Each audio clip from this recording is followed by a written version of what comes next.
On July 5, 2025, the Texas Hill Country was alive with summer celebrations.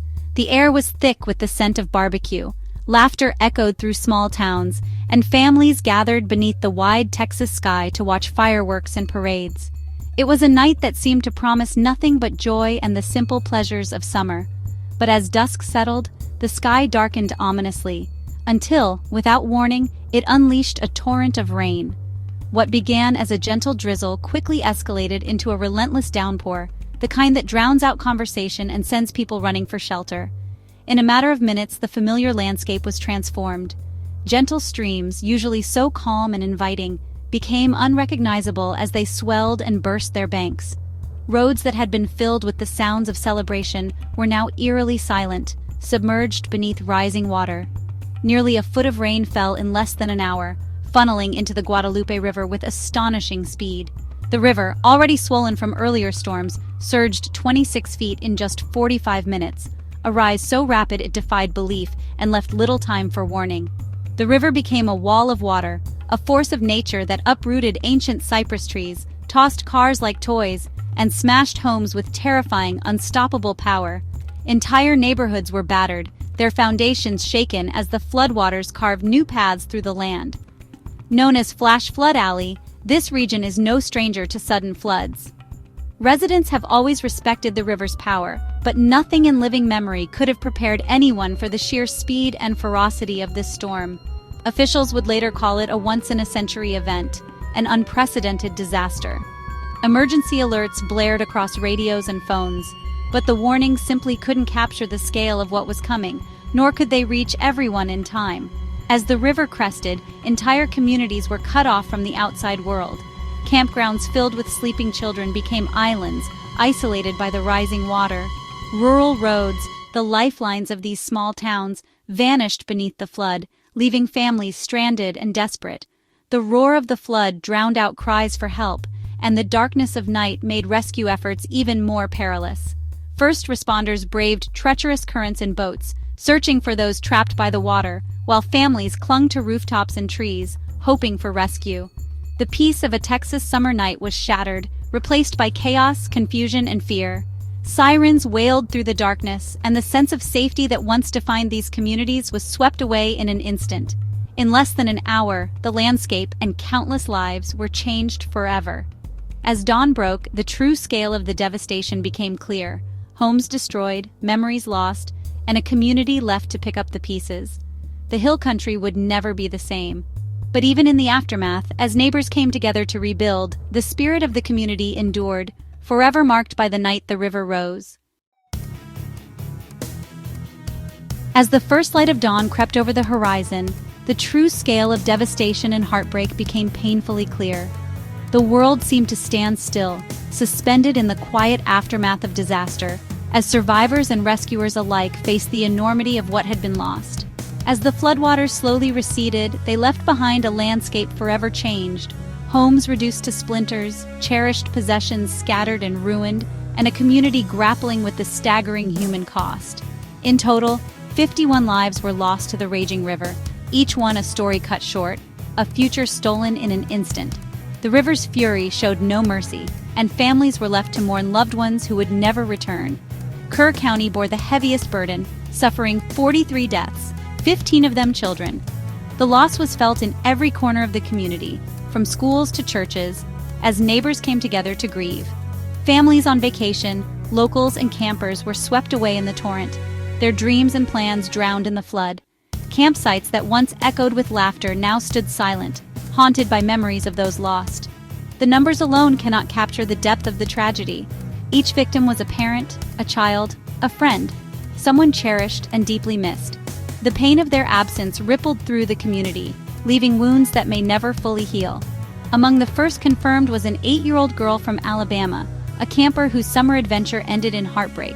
Her story became a symbol of the innocence lost in the disaster. The director of a nearby camp was also among the victims, a leader remembered for his dedication to children's joy and safety, now mourned by generations of campers and staff. Search and rescue teams worked tirelessly, uncovering tragedy after tragedy. Each discovery sent fresh waves of grief through the community, as hope gave way to sorrow. Many remained unaccounted for in the days that followed, leaving families trapped in agonizing uncertainty, clinging to hope as they waited for news of their loved ones. The process of identification was painstakingly slow, complicated by the chaos and destruction left in the flood's wake. Each recovered item, a shoe, a photograph, a piece of jewelry, became a vital clue in the search for answers. For first responders, the mission was more than recovery. It was about bringing closure to shattered families, offering comfort in the face of unimaginable loss, and honoring the memory of those who perished. The heartbreak would linger long after the waters receded, a silent reminder of the lives forever changed by the flood. Summer camps along the Guadalupe River are a Texas tradition, where generations of children have spent their summers swimming, laughing, and making lifelong memories beneath the shade of ancient cypress trees. The gentle flow of the river, the sound of cicadas at dusk, and the glow of campfires have always promised safety and joy. But on that fateful night, Camp Mystic became a scene of terror and heartbreak. A sudden violent storm unleashed a torrent of rain, and the river, once a source of fun, turned into a raging force of destruction. The flood struck with devastating force, nearly destroying the camp and turning joy into chaos. Cabins were swept away, and the familiar landscape was transformed into a nightmare of swirling water and debris. In the aftermath, 27 girls were declared missing. Their names, hastily written on lists and posters, sent chills through parents everywhere as the reality of the disaster set in. A reunification center was quickly set up in a nearby school gymnasium, where anxious families gathered, clinging to hope in each other. Every phone call, every update brought a mix of dread and desperate anticipation. Survivors later described being woken by counselors in the dead of night, the sound of rushing water growing louder by the second. Led through darkness and rising water, they clung to ropes and to each other, guided by the steady voices of their counselors as they made their way to safety. The bravery of the camp staff and first responders saved countless lives that night. Even as the camp was torn apart, their courage and quick thinking became a beacon of hope amid the chaos. The search for the missing girls became the heart of the rescue efforts, a race against time as volunteers, neighbors, and professionals joined forces, combing the riverbanks and debris for any sign of the lost children. Helicopters circled overhead, and rescue boats navigated the swollen river, their searchlights cutting through the darkness. The entire community held its breath, united in hope and fear. The tragedy at Camp Mystic was a painful reminder of how quickly joy can turn to nightmare, and how fragile even the happiest moments can be in the face of nature's fury.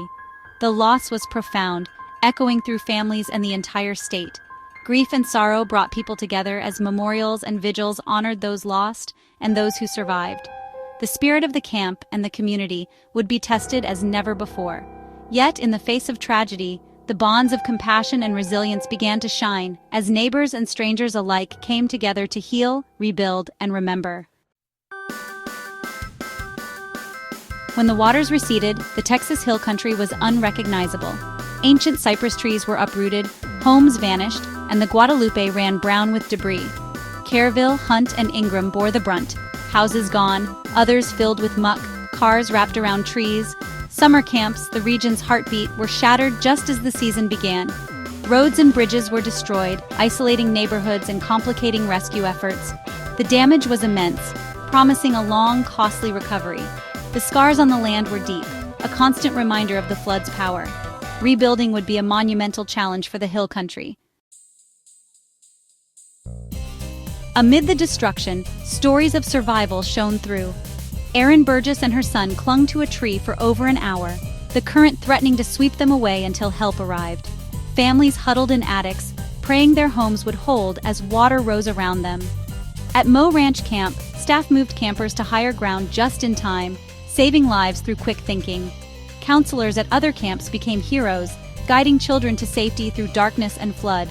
These acts of courage and instinct to protect one another became beacons of hope.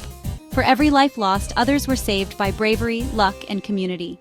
Survivors, though scarred, embodied the strength and resilience of the Hill Country. Their stories will inspire for years to come. As the flood raged, heroes emerged. First responders launched a massive, dangerous rescue operation, working around the clock. Boats navigated debris-choked waters, rescuing people from rooftops and trees. Helicopters hovered low, hoisting stranded survivors to safety. Ground teams, including volunteers, searched for the missing, braving mud and wreckage. Over 850 people were rescued in the first 36 hours. Ordinary people performed extraordinary acts, risking everything for others. Their courage became a beacon in Texas's darkest hour. State and federal authorities responded swiftly. Governor Abbott declared a disaster, unlocking resources and visiting the flood zone to offer support. He called for a statewide day of prayer, uniting Texans in grief and hope. The federal government pledged full support, with Coast Guard helicopters aiding rescue efforts. Collaboration between agencies was crucial to saving lives and beginning recovery. Officials began tough conversations about preparedness and early warning systems. The response was both compassionate and determined to learn from tragedy. The commitment to protect communities better in the future. Before official aid arrived, Hill Country residents became first responders. Neighbors launched boats, rescuing friends and strangers from flooded homes. Churches and schools became shelters, volunteers providing food, clothing, and comfort. The Reunification Center in Ingram was a hub of anxiety and kindness, where hope was nurtured. Emotional support was as vital as physical aid, helping families through uncertainty. The flood couldn't wash away the bonds of community. Local businesses and individuals opened their doors, showing the strength of unity. This spirit of mutual support would carry the Hill Country through the long road ahead. As rescue operations wound down, the Hill Country faced hard lessons. The disaster reignited calls for better warning systems and constant vigilance. Mo Ranch Camp's quick action showed the life-saving power of preparedness.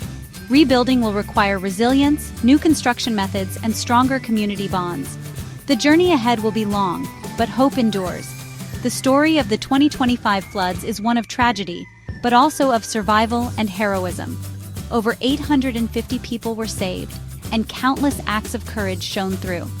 The community will mourn, learn, and rebuild, stronger and more connected. In time, the river will flow peacefully again, and hope will return to the Texas Hill Country.